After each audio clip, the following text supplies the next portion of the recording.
अस्सलाम वालेकुम मेरी जान। तो मेरे बेटे हमारे करंट इलेक्ट्रिसिटी चैप्टर 13 केवीटी का चैप्टर 12 इसके मेरे बेटा हमने आज बड़े ही एक इंपॉर्टेंट क्वेश्चन के बारे में बात करना है। अगर बहुत शॉर्टली एक्सप्लेन किया जाए तो 1 मिनट में इसकी डेरिवेशन हो जाती है, लेकिन नहीं, हम इसको डिटेल में देखेंगे कि R1 over R2 is equal to R3 over R4 कैसे आता है। सबसे पहले मेरे बेटे टॉपिक का नाम है वेडस्टोन ब्रिज।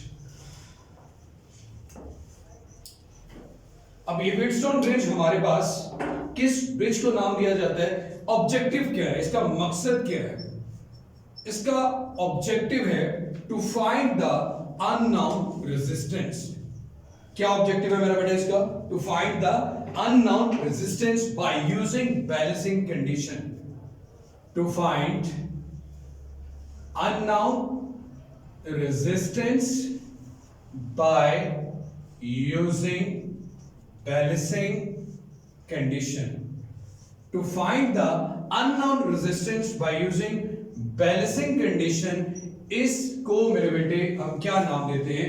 वेडस्टोन ब्रिज का। ऐसा सर्किट जिसमें हम बैलेंसिंग कंडीशन, क्वेश्चन सबसे पहले ज़हन में ये आता है कि what is the meaning of balancing condition. सबसे पहले मेरा बेटा, अगर आपके पास if no current flows through galvanometer, अगर वेडस्टोन ब्रिज में गैल्वानोमीटर में से किसी किस्म का कोई करंट फ्लो नहीं कर रहा, तो आपके पास कौन सी कंडीशन है मेरा बेटा? Balancing condition. थ्रू गैल्वानोमीटर अगर आपके पास I की वैल्यू 0 है तो मेरे बेटे आप ये कहेंगे पैरेलल, आपके पास जो रिलेशन आएगा वो आएगा R1 over R2 will be equal to R3 over R4। R1 over R2 किसकी इक्वल आएगा? R3 over R4 के। एक्चुअली हमें ये प्रूव करना है किसके अंदर मेरा बेटा? वेडस्टोन ब्रिज में। क्या नाम, मकसद क्या था, ऑब्जेक्टिव क्या था? अननोन रेजिस्टेंस को कैलकुलेट करना। तो सबसे पहले जिस तरह का काइट एक पतंग होती है उस तरह का एक सर्किट है मेरे बेटे। जैसे कि मैं ड्रॉ करने के लिए सबसे पहले काइट की शेप ले लेता हूं। सेंटर में मैंने एक गैल्वानोमीटर लगाया। इस गैल्वानोमीटर में बैलेंसिंग कंडीशन ये कि इसमें करंट की वैल्यू क्या होनी चाहिए? 0 होनी चाहिए। अब करंट की वैल्यू 0 क्यों होगी, इसकी बात भी मेरा बेटा हमने करनी है। अगर सबसे पहले आपने अब यहां से रेज कर दिया, हर जगह से 4 रेजिस्टेंस यूज कर दिया, R1 R2 R3 and R4। ये आपके पास क्या आ गया मेरा बेटा? R1, ये आपके पास क्या आ गई? R2, और ये आपके पास क्या आ रही है? R3, और ये रेजिस्टेंस आपके पास क्या आ गई बेटे? R4। अब बैलेंसिंग कंडीशन का मतलब ये है कि अगर आप इन दोनों की रेशियो लो, वो किसके को लाए? इन दोनों की रेशियो के, तो सेंटर में से किसी किस्म का कोई करंट फ्लो नहीं करेगा। अगर ये रेजिस्टेंस और ये रेजिस्टेंस दोनों आपस में बराबर होंगी तो इसमें से किसी किस्म का कोई करंट फ्लो नहीं करेगा। इस कंडीशन को क्या नाम देते हैं मेरा बेटा? बैलेंसिंग कंडीशन कहते हैं। फिर एक पहली बात तो ये, इसको कंडक्शन में लाने के लिए आपको इसे बैटरी के साथ कनेक्ट करना होगा। एक तरफ से आपने इसको दे दिया बैटरी का पॉजिटिव टर्मिनल और दूसरी तरफ इसके साथ अटैच कर दिया बैटरी के नेगेटिव टर्मिनल के साथ। ये आपका पॉजिटिव टर्मिनल है, ये नेगेटिव है। यहां पे कोई स्विच भी लगा लें कि आप इसको अपनी मर्जी से ऑन भी कर सकते हैं, ऑफ भी कर सकते हैं। अगेन क्वेश्चन ये कि हम ऐसा कर क्यों रहे हैं? हम इसलिए कर रहे हैं कि अगर मैं बैलेंसिंग कंडीशन डेवलप कर लूं तो मैं अननोन रेजिस्टेंस की वैल्यू क्या कर सकता हूं मेरा बेटा? कैलकुलेट कर सकता हूं। और यहां पे रेजिस्टर का कौन सा कॉम्बिनेशन यूज किया गया है? Parallel combination. कौन सा कॉम्बिनेशन यूज किया गया है? पैरेलल। पैरेलल का मतलब क्या होता है? हर एक को अलग अलग पाथ प्रोवाइड करना, हर एक को अलग अलग वायर के साथ कनेक्ट करना।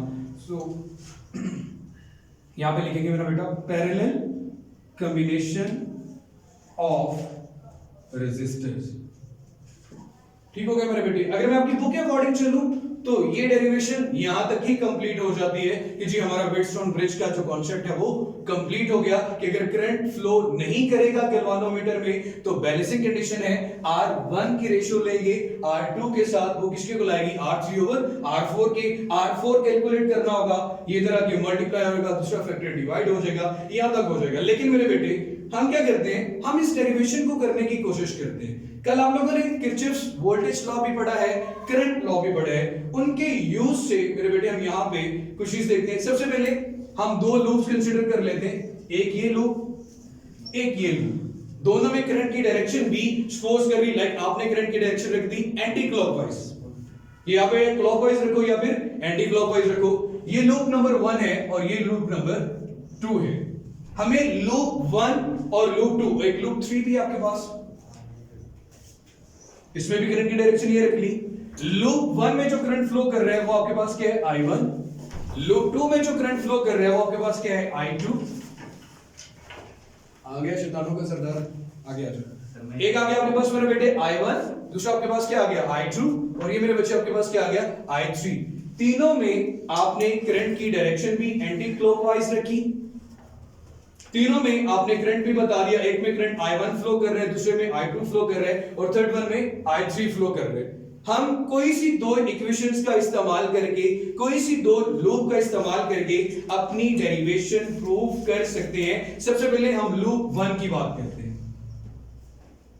देखो बेटे, हमने ये चीज कही थी कि जब आप लूप 1 की इक्वेशन बनाएंगे, जब भी आप रेजिस्टेंस के अक्रॉस वोल्टेज की बात करेंगे वो IR के इक्वल आएगा, और जब भी रेजिस्टेंस की बात होगी तो साइन कौन सा आएगा, नेगेटिव। तो यहां पे सबसे पहले यहां से आपकी जर्नी स्टार्ट हो रही है। आप लूप 1 में सबसे पहले तो बेटा ये देखिए कि कंपोनेंट कितने हैं, 1 2 और 3 कंपोनेंट आ रहे हैं। तो मतलब यहां पे भी 3 कंपोनेंट वाली एक इक्वेशन डेवलप होगी, -I1 R1, अगेन रेजिस्टेंस है तो क्या आएगा, फिर माइनस का साइन आएगा। लेकिन अगर इसमें देखो मेरे बेटे, यहां से एक करंट एंटर हो रहा है, दूसरा करंट क्या कर रहा है मेरा बेटा, लीव कर रहा है। लाइक इसमें I1 भी फ्लो कर रहा है और I3 भी फ्लो कर रहा है। तो हमने कल क्या कहा था कि जिस लूप की आप बात कर रहे हो उसके करंट को पहले लिख दो, ऑपोजिट डायरेक्शन वाला करंट क्या लिख दो मेरा बेटा बाद में। किस रेजिस्टेंस के क्रॉस है, R3 के है, ये भी IR ही, लेकिन जिस लूप की बात कर रहे होते हैं उसके करंट को हम पहले लिख लेते हैं। ऑपोजिट डायरेक्शन में जो दूसरा करंट फ्लो कर रहा है माइनस के साथ वो आ गया, और साथ क्या आ गया मेरे बेटे, रेजिस्टेंस। जब आप रेजिस्टेंस को डिस्कस करोगे साइन क्या आएगा मेरा बेटा आपके पास, नेगेटिव। अगेन गैल्वानोमीटर की जो रेजिस्टेंस है यहां पे लिखी हुई, उसको मेरा बेटा क्या नाम देते हैं, RG का। रेजिस्टेंस ऑफ गैल्वानोमीटर किससे रिप्रेजेंट कर दी, RG से। मेरे बेटे इसमें भी दो करंट फ्लो कर रहे हैं, एक I1 और दूसरा क्या आपके पास, I2। अगेन रेजिस्टेंस है, साइन क्या आएगा मेरा बेटा, नेगेटिव। सबसे पहले क्या आएगा, I1 minus I2 into RG will be equal to 0। किसके इक्वल आना चाहिए मेरा बेटा, इसको 0 के इक्वल आना चाहिए। इसे आप नाम दे दें इक्वेशन 1 का, जो आपको किसके साथ मिली है, लूप 1 से। अब किसकी बात करते हैं मेरा बेटा, लूप 2 की। अब लूप 2 में भी आप R2 से अपनी जर्नी स्टार्ट कर रहे हो। इसमें कितने कंपोनेंट आ रहे हैं, 1 2 3। इसमें भी कितने थे, 1 2 3। अब यहां से R2 है, अगेन माइनस का साइन, लेकिन यहां पे करंट I1 नहीं बल्कि कौन सा करंट है, I2। तो क्या आएगा मेरा बेटा, माइनस I2 R2। फिर अगेन गैल्वानोमीटर की तरफ आप आ गए। अब गैल्वानोमीटर में दो करंट फ्लो कर रहे हैं, एक I2 और दूसरा क्या आ रहा है मेरा बेटा, I1। सो I2 minus I1 into RG। Again मेरे बेटे क्या आ गया, माइनस R4 है, R4 में भी दो करंट फ्लो कर रहे हैं, एक I2 और दूसरा I3। जिस लूप की बात कर रहे हैं वो करंट क्या आ जाएगा पहले, तो मेरे बेटे यहां पे क्या आएगा, I2 minus I3 into R4 is equal to 0। कोई दो इक्वेशंस की हमने लूप से दो इक्वेशंस बना ली। यहां से हमने ये प्रूव करना है, R1 over R2 is equal to R3 over R4। इसके लिए जरूरी क्या है कि आपके पास गैल्वानोमीटर में से किसी किस्म का कोई करंट फ्लो ना करे। उस कंडीशन को हम क्या नाम देते हैं, बैलेंसिंग कंडीशन का। इस कंडीशन को हम क्या नाम देते हैं मेरा बेटा, बैलेंसिंग कंडीशन का। अगर आप नो करंट थ्रू RG की बात कर रहे हो, नो करंट थ्रू RG, अगर आप यहां पे गौर करो, RG के अक्रॉस जो करंट आ रहा है वो ये आ रहा है I1 माइनस I2, यही आ रहा है ना। और इसको आप क्या कहते हो कि ये भाई होना ही नहीं चाहिए, ये डिफरेंस किसके इक्वल आए, 0 के।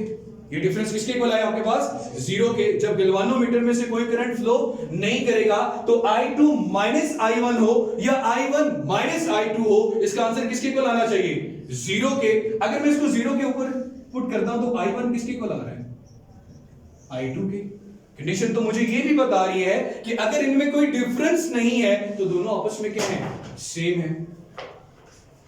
माइनस का साइन हमेशा डिफरेंस करने के लिए लिया जाता है। जब इसमें डिफरेंस किसके इक्वल आ रहा है? जीरो के। दो चीजों के दरमियान कोई फर्क नहीं है, मतलब दोनों चीजें क्या है? सेम है। दरवाजा बंद कर दो। दोनों चीजें आपके पास मेरे बेटे क्या आ रही है? सेम आ रही है। दोनों चीजें क्या आ रही है? सेम आ रही है। दोनों का करंट क्या मेरा बेटा? सेम है। I1 is equal to I2। दोनों की वैल्यू क्या आ रही है? सेम। अब अगेन आपकी इक्वेशन में जहां पे RG लिखा हुआ है वहां का जीरो फैक्टर पुट करने से इक्वेशन रिड्यूस होगी। कैसे होगी मेरा बेटा? ये आ जाएगा आपके पास माइनस I1 R1। साथ क्या बचा मेरे बेटे आपके पास? I1 minus I3 into R3 is equal to zero. इसे आप नाम दे दें इक्वेशन नंबर 3 का। इक्वेशन 1 से क्या बन गई? Equation number 3। इक्वेशन 2 से क्या बनेगी? Equation number 4। वो इसलिए कर रहे ताकि हमारे लिए समझना क्या हो? आसान हो। इक्वेशन 2 में ये क्या आएगा? Minus I2 R2 minus I2 minus I3 into R4 is equal to zero. Again balancing condition की तरफ जाए। I1 must be equal to I2। आप सबसे पहले तो ये कर लेते हैं हम यहां पे मजीद और सिंपलीफाई करने के लिए, ये जो चीज माइनस की है दूसरी तरफ पुट करेंगे तो क्या हो जाएगी? प्लस की। तो माइनस I1 R1 किसके इक्वल आ गया मेरा बेटा? I1 minus I3 into R3। इधर बेटे क्या आ गया? Minus I2 R2। इधर क्या आ गया? I2 minus I3 into R4। इसे इक्वेशन नंबर 5 कह दिया और इसे इक्वेशन नंबर 6 कह दिया। क्लियर हो गया मेरा बेटा? याद है? मजीद सिंपलीफाई कर लिया। अब आपके पास दो टूल्स हैं। I1 इक्वल है I2 के। जहां जहां पे I1 लिखा है वहां पे क्या लिख दें? I2। या जहां जहां पे I2 लिखा हुआ है वहां पे क्या लिख दें? I1। सपोज अगर मैं I1 is equal to I2 की बात कर रहा हूं, मैं पहली इक्वेशन में पहली वाली को, पांचवी वाली इक्वेशन को चेंज करता हूं और जहां पे I1 लिखा होगा वहां पे क्या लिख देता हूं? I2। So minus I2 R1 आ गया is equal to I2 minus I3 into R3 आ गया। ये हमारी क्या आ गई? Equation number 7। 6 को तो चेंज करने की जरूरत नहीं है, उसमें तो ऑलरेडी I2 लिखा हुआ है। हमने सेम कर लेना है, या तो I1 को I2 कर लें या फिर I2 को I1 कर लें। अब अगर खुद देखो I2 के साथ कैंसिल हो जाएगा अगर मैं रेशियो लूंगा, और I2 माइनस I3 इसके साथ कैंसिल हो जाएगा। तो सिंपली अब आपको करना क्या है? इक्वेशन 7 को किस पे डिवाइड कर देना है? 6 के साथ। सो अगर आप इजाजत हो तो इसको रेस कर दूं।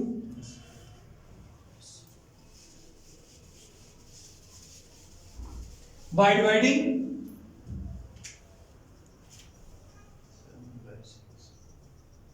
Equation 7 by 6।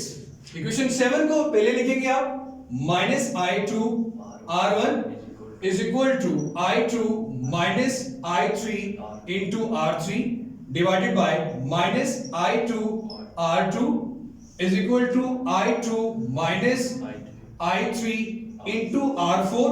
अब मेरे बेटे ये सेम फैक्टर कैंसिल हो गया, माइनस का साइन माइनस के साथ कैंसिल हो गया, I2 के साथ कैंसिल हुआ। आपके पास बैलेंसिंग कंडीशन ये बता रही है कि अगर व्हीटस्टोन ब्रिज में गैल्वानोमीटर में करंट फ्लो नहीं करेगा तो रेजिस्टेंस के दरमियान ये रिलेशन आ रहा है R1 over R2 is equal to R3 over R4। अगर आपके पास तीन वैल्यूज गिवन होंगी तो फोर्थ वैल्यू आप इजीली कैलकुलेट कर सकते हैं। एग्जांपल ये देते हैं मेरा बेटा, सपोज आपके पास एक व्हीटस्टोन ब्रिज है,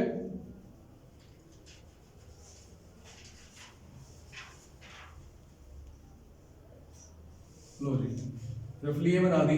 सपोज यहां पे गैल्वेनोमीटर लगा हुआ है और बैलेंसिंग कंडीशन है कि करंट की वैल्यू यहां पे क्या होगी? जीरो होगी। मैं कुछ वैल्यूज लिखता हूं। एक वैल्यू आ रही है मेरे पास मेरा बेटा 6.3। क्या आ रही है मेरे बेटे? 6.3। यहां पे मेरे पास वैल्यू लिखी हुई है 10 और 5। बैलेंसिंग कंडीशन क्या बताती है? R1 है, ये क्या है? R2। ये क्या है? R3। ये क्या है R4। बैलेंसिंग कंडीशन मुझे ये बताती है कि अगर मैं R1 की रेशियो लेता हूं R2 से, 2 तो क्या आएगा 6/3, इधर क्या आएगा 10/5, तो 2 किसके इक्वल आ रहा है 2 के। और मैंने भी ये कहा था कि दोनों की रेशियो आपस में क्या आनी चाहिए सेम। अगर ऐसा हो जाता है कि ये वाली दोनों की रेशियो इसकी रेशियो के इक्वल आएगी तो गैल्वानोमीटर में से किसी किस्म का कोई करंट फ्लो नहीं करेगा। लेकिन अगर इसका आंसर ग्रेटर है या इसका आंसर ग्रेटर है या ये लेस देन है, अगर ऐसा नहीं होता, अनइक्वलिटी आती है, तो गैल्वानोमीटर में से करंट फ्लो करेगा। दोनों बातें की जा सकती हैं। अगर आप ये कहो कि गैल्वानोमीटर में करंट फ्लो नहीं कर रहा, I की वैल्यू 0 है, तो आपके पास रेशियो आएगी R1/R2 is equal to R3/R4। आपको बताया जा रहा है इन रेजिस्टेंस की मौजूदगी में गैल्वानोमीटर में करंट की वैल्यू 0 है, तो इसका मतलब है कि उनकी रेशियो भी क्या होगी इक्वल होगी। और अगर उनकी रेशियो इक्वल है तो इस बात का मतलब है कि उस गैल्वानोमीटर में से किसी किस्म का कोई करंट फ्लो नहीं कर रहा। आपकी बुक में मेरे बच्चे ये सर्किट डायग्राम है और ये डेरिवेशन का डायरेक्ट रिलेशन लिखा हुआ है। इसकी डेरिवेशन करने का मकसद ये था ताकि आपको क्लियर हो जाए कि जो किरचॉफ्स वोल्टेज और करंट लॉ आपने पढ़ा था to solve the complex circuit, तो इस कॉम्प्लेक्स सर्किट को सॉल्व करने में उसने आपको कैसे हेल्प आउट किया। इसके बाद मेरा बेटा बड़ा ही इंपॉर्टेंट टॉपिक स्टार्ट होगा कल, गैल्वानोमीटर। अगर गैल्वानोमीटर की समझ आ जाएगी तो उसकी कन्वर्जन भी समझ आएगी कि उसको एमीटर या वोल्ट मीटर में कैसे कन्वर्ट करते हैं। तब तक अपना ख्याल रखें, खुश रहें, जीते रहें, आबाद रहें। चैनल सब्सक्राइब नहीं किया तो वो भी कर लें। अल्लाह हाफिज। बंद कर दें।